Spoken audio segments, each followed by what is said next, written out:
ధనుష్ ఖరా. సమాజమే దొంగగా మారిపోయింది. బ్యాంకింగ్ రంగంలో జరుగుతున్నటువంటి దోపిడీ పద్ధతులు, దీనికి కూడా ఈ సినిమాలో మన ఎమోషన్స్ రైజ్ చేసే సన్నివేశాలు ఉన్నాయి సినిమాలో. తన పెర్ఫార్మెన్స్ చాలా బాగుంది. అలాగే మమతా బైజు తను భరద్వాజ గారు, ధనుష్ ఖరా సినిమా థియేటర్లోకి వచ్చేసింది, మనం చూసి వచ్చాం ఇప్పుడే. ఏంటి పరిస్థితి, మీకు ఎలా అనిపించింది ఖరా ధనుష్? అంటే ఒక ఇంట్రెస్టింగ్ ఎలిమెంట్ తీసుకున్నాడు డైరెక్టర్ విఘ్నేష్ రాజా. అంటే బ్యాంకులు ఎలా ఎరలు వేస్తాయి జనాలకి, కన్జ్యూమరిస్టిక్ సొసైటీలో అనవసరమైన వస్తువులను కూడా నిత్యావసర వస్తువులుగా మార్చటం. జనరల్గా నిత్యావసర వస్తువులు అంటే మనం గూడు నీడ అంటాం.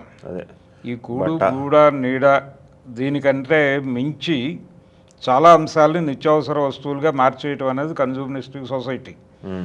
అంటే కనీసం ఒక 5 లక్షల సెల్ ఫోన్ ఉండాలి, ఒక కారు ఉండాలి, ఇలా కొన్ని ఇవి సెట్ చేసేసి దానికి ఈఎంఐ వ్యవస్థ ఒకటి పెట్టి నెమ్మదిగా ట్రాప్ చేసి ఏదో రకంగా వస్తువులు కొనుగోలు చేయించి ఈ ట్రాపింగ్ ప్రోగ్రాము ఈ రకంగా ఈఎంఐల్లో జనాలను ఇరికించటం, ఈ ఇరికించే ప్రాసెస్లో వీళ్ళ ప్రాపర్టీస్ ఇవన్నీ కూడా టోగ్గా కబ్జా చేయటం, ల్యాండ్ బ్యాంకింగ్ క్రియేట్ చేసుకోవటం, ఇది చాలా కాలంగా దీని మీద ఒక విమర్శ నడుస్తోంది ప్రపంచవ్యాప్తంగానే. అయితే ఈ సినిమాలో ఒక గ్రామం యూనిట్గా తీసుకుని అక్కడ ఈ లోన్ పేరుతో ఎలా రైతాంగాన్ని వీళ్ళు కంట్రోల్లోకి తీసుకుంటున్నారు, అలాగే భూములు ఎలా జప్తు చేస్తున్నారు అనేది, వీళ్ళకి అవసరం లేని వస్తువులను కూడా. అవును, అంటే ఇప్పుడు ప్రస్తుతం మనం ఇరాన్తో అమెరికా యుద్ధం చూస్తున్నాం. ఈ సినిమా నేపథ్యం వచ్చేసి ఇరాక్తో అమెరికా యుద్ధం. అంటే సద్దాం హుస్సేన్ గల్ఫ్ క్రైసిస్, ఆ రోజుల నాటి సంఘటనలు. అప్పుడు కూడా ఈ పెట్రోల్ క్రైసిస్ ఉంది అప్పుడు కూడా. ఆ పెట్రోల్ క్రైసిస్ సన్నివేశాలు కూడా దొరికినాయి ఈ సినిమాలో. అదేదో కాంటెంపరీ అనుకుంటే కాదు, అది అప్పటి గల్ఫ్ వార్, ఇది ఇప్పటి గల్ఫ్ వార్. అయితే ఈ సందర్భంలోనే సెల్ ఫోన్లు ఇలాంటివి ఏవీ లేవు సినిమాలో. సెల్ ఫోన్లు లేవు, అన్నీ మామూలు ల్యాండ్ లైన్ల మీద నడిపాడు. ఆ రోజుల్లో బహుశా తనకి ఇన్స్పైర్ చేసినటువంటి ఏదైనా రియల్ ఇన్సిడెంట్ ఉండి ఉండొచ్చు నేపథ్యంలో. అంటే ఎక్కడ పోగొట్టుకున్నామో అక్కడే వెతుక్కోవాలి అనేది ఒక ప్రోవర్బ్ ఉంది మనకి. ఒక చోట పోగొట్టుకుని ఇంకో చోట వెతికితే దొరుకుతుందా అని. కాబట్టి దీన్ని పట్టుకొచ్చి ఇక్కడ అప్లై చేశాడు. అప్లై చేసి ఎక్కడ పోగొట్టుకున్నారో అక్కడ వెతుక్కోవటం, పోగొట్టుకోవడానికి కారణాలు ఏమిటో వెతకటం, ఆ వెతికిన చోట జీవితాలు దుర్భరం కాకుండా తిరిగి అక్కడి నుంచే రిసోర్స్ వెతుక్కుని తిరిగి జీవితాలు బాగు చేసుకోవాలి అనే ఒక సందేశం ఇస్తూ ఈ కథని డిజైన్ చేసుకున్నాడు ఆయన. ఆ డిజైనింగ్లోకి ఒక దొంగని ప్రవేశపెట్టాడు. దొంగ అని మీరు అంటున్నారు, ఆ దొంగేనా కాదా, ఈ గొడవంతా వేరే. అంటే అసలు సమాజమే దొంగగా మారిపోయింది.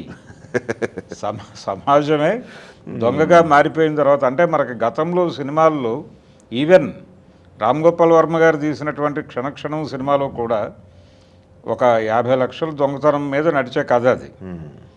ఆ డబ్బులు క్లోక్ రూమ్లో ఉంటాయి, ఆ రిసిప్ట్ కోసం యుద్ధం సినిమా అంతా. ఫైనల్గా రిసిప్ట్ పోలీసులకు చేరుతుంది, డబ్బులు పోలీసుల దగ్గరికి వెళ్తాయి. ఇలా చాలా సినిమాల్లో అదొక నామ్గా ఉండేది. సినిమా అంతా ఎటు తిరిగినా కానీ ఫైనల్గా ఆ డబ్బులు గవర్నమెంట్కి చేరాలి అనేది ఒక పద్ధతి.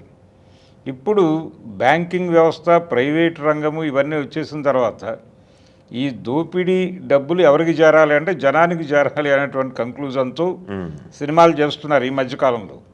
గతంలో లాగా పోలీసులకు అప్పచెప్పడం అనే ప్రోగ్రాం ఇప్పుడు విలువగా లేదు. మారిన విలువలు అలాగే బ్యాంకింగ్ రంగంలో జరుగుతున్నటువంటి దోపిడీ పద్ధతులు, దీనికి కూడా ఈ సినిమాలో ఇంకొక లేయర్గా నడిపాడు. ఎమోషన్స్ బాగున్నాయి. అంటే హ్యూమన్ ఎమోషన్స్ రైజ్ చేసే సన్నివేశాలు ఉన్నాయి సినిమాలో. అంటే ప్రతి ఒక్కరి జీవితానికి కనెక్ట్ అయ్యేటువంటి ఇన్సిడెంట్లు ఉన్నాయి సినిమాలో. అందువలన కథతో కనెక్ట్ అవ్వటం మాత్రమే కాదు, క్యారీ అవుతారు. ఈఎంఐ లేకుండా మనిషి ఉన్నాడా ఇప్పుడు అనేది చూస్తే థియేటర్లో కూర్చున్నటువంటి జనాల్లో ప్రతి సీటుకి ఒక ఈఎంఐ ఏదో ఒకటి ఉంది. ఏదో పద్ధతిలో నెలకి ఎంతో కొంత బ్యాంకుకి కట్టాల్సినటువంటి పరిస్థితి. ఒకవేళ ఇన్కమ్ లేక కట్టకపోతే ఏమిటి పరిస్థితి అనేది, ఇదంతా ఒక లోన్ కోసం ఒక బ్యాంకుకి వెళ్ళి అప్రోచ్ అయిన దగ్గర నుంచి సినిమా మొదలవుతుంది. అదే చిన్న పాయింట్ని సినిమా టేకింగ్ అదంతా. అవును, అంటే ఆర్గానిక్గా ఉంది సినిమా. ధనుష్ చేసే ప్రతి సినిమాలోనూ అది చూసుకుంటాడు జాగ్రత్తగా, తనని తాను ఆర్గానిక్గా ఉంచుకుంటాడు. ఆ పాత్ర పరిధి మేరకే బిహేవియర్ ఉంటుంది, ఎక్కడ ఏ ఎమోషను కూడా అతిగా ఉండదు. తన పెర్ఫార్మెన్స్ చాలా బాగుంది. అలాగే మమతా బైజు తను చేసినటువంటి క్యారెక్టరు అంటే సమాజాన్ని ఎలా అర్థం చేసుకోవాలో తెలియని పరిస్థితుల్లో నుంచి అర్థమయ్యే దీనికి వెడుతుంది ఆ స్టేజ్కి ఆ క్యారెక్టర్. అంటే పాత విలువలు కాదు, కొత్త విలువలు వచ్చేసినాయి జీవితాల్లోకి, కొత్త విలువలను అడాప్ట్ చేసుకోవాలి అనే కంక్లూజన్తో ముగిసే క్యారెక్టర్ అమ్మాయి బాగా చేసింది. అలాగే ఈ సినిమాలో ప్రత్యేకంగా ధనుష్ కంటే కూడా చెప్పుకోవాల్సింది రవికుమార్ గురించి. కేఎస్ రవికుమార్ తను చాలా గొప్పగా నటించాడు. అంటే కొన్ని సన్నివేశాల్లో ఎస్వి రంగారావు గారు అలాంటి లెజెండరీ ఆర్టిస్టులని గుర్తు తెచ్చే లెవెల్లో ఆయన పెర్ఫార్మెన్స్ నడిచింది సినిమాలో. అందుకని ఆర్టిస్టిక్గా సినిమా బాగుంది. అలాగే ఎంచుకున్నటువంటి పాయింట్ బాగుంది, కరెక్ట్గా అంటే కాంటెంపరీ సొసైటీకి కనెక్ట్ అయ్యే పద్ధతిలో ఉంది. నేరమే అధికారమై రాజ్యమేలుతున్న పరిస్థితుల్లో ప్రతి ఒక్కడు దొంగగా మారక తప్పదు అనేది టోటల్గా స్టోరీ లైన్. ఆ చిన్న లైన్ మీద ఎవరెవరు ఎక్కడెక్కడ ఎలా నేరాలు నడుస్తాయనేది చెప్తూ ఫైనల్గా హ్యూమానిటీయే గెలుస్తుంది స్ట్రక్చర్ కంటే కూడా అని కంక్లూడ్ చేస్తాడు ఆ పోలీస్ క్యారెక్టర్ నుంచి.